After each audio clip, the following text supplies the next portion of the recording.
Let's learn A to Z, the fun and easy way. Hi, kids! Today we're going to learn about fun and interesting things that start with A. Ready?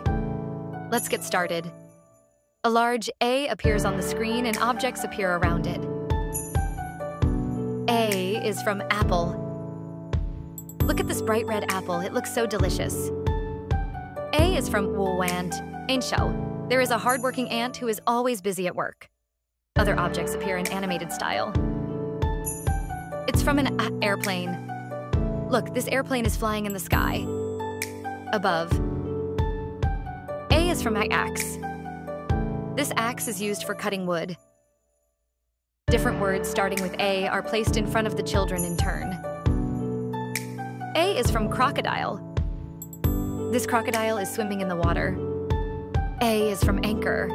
It stops the ship in one place. A is from astronaut.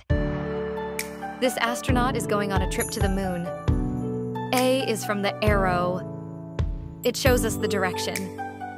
Now, kids, we learned a lot of fun things from the A. Come on, let's remember them again.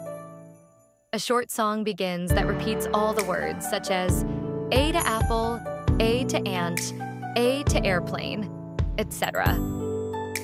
Wow, you memorized everything so quickly. Now, whenever you look at A, you'll discover how many interesting things happen to A. Thank you, kids. Next time we'll learn even more new letters and things. Until then, keep learning and have fun.